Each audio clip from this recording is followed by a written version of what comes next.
Find the standard deviation for the following data. Xi and Fi are as follows: 3, 8, 13, 18, 23, and the frequencies are 7, 10, 15, 10, and 6. Now, there are multiple ways to solve this problem. In this video, we'll use this formula for standard deviation. We just proved this formula in the previous video.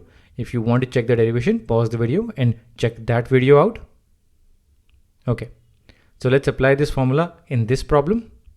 In this one, we have to find summation Fi xi squared and then summation Fi xi whole squared. This means the frequency is being multiplied by xi squared, the squares of these observations, and it's also multiplied by the observations themselves. So let's find the components of this formula step by step. Let's first find Fi xi. This means we are multiplying xi with Fi. So in this column, we'll have 3 times 7, that's 21, 8 times 10, that's 80, 13 times 15, that's 169 plus 26, that's 195.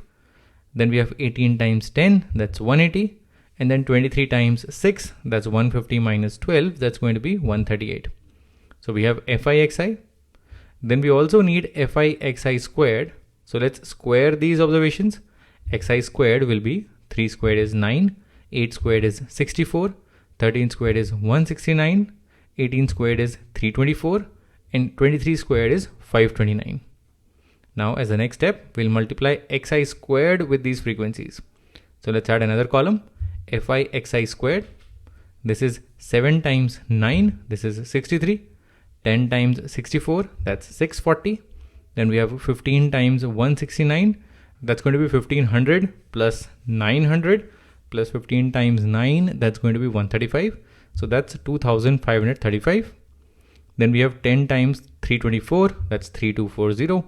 Then we have 6 times 529, that's going to be 6 times 9, 54, 4, 5 carryover, 12 and 5, 17, 7, 1 carryover, 30 and 1, 3, 1, 7, 4. So this is 6 times 529. So now we have all of these values. Next step is to find the summations. We'll have to find summation for Fi, that's going to be n. We'll have to find the summation for Fi xi and Fi xi squared as well. So these 3 columns need to be added. So let's first find summation Fi. 7 plus 10 is 17, plus 15 is 32, and then 10 is 42, and then 8 is 48. So sum of all observations is 48. This means in this formula, n is equal to 48. Then we have summation Fi xi. So let's add this column as well. We have 1 plus 5, 6 plus 8, that's 14, 4, 1 carryover. Then we have 3, 3 and 8, 11, and 20, 28, and then 31, and 1, 3 carryover. So this is 4, 5, and 6. So 6, 1, 4. So sum of Fi xi, sigma Fi xi, that's going to be 614. And finally, we'll add this column as well, summation Fi xi squared. So this is 3 plus 5, 8 plus 4, 12, 2, 1 carryover, 7 and 4, 11, and 3, 14, and 4, 18, and 7, 25. So 5, 2 carryover, 6 and 2, 8, 8 and 5, 13, and 2, 15, and then 1, 16, 6, 1 carryover, 2 plus 1, 3, 3 and 3, 6, and 3, 9. So 9, 6, 5, and 2, that's the sum for this column, summation Fi xi squared, that's going to be 9652. Now let's use these values in this formula.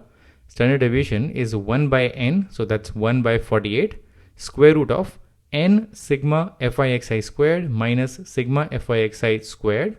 So that's n is 48, so that's 48 times 9652, that's sigma Fi xi squared, minus sigma Fi xi whole squared, so that's 614 squared. Now let's find these products. 1 by 48 times square root of 48 times 9652, that's going to be 463296, and then 614 squared, that's going to be 376996. So this becomes 1 by 48 times root of this is 293.77. So if you divide this, the answer is approximately 6.12. So the standard deviation for this data is 6.12.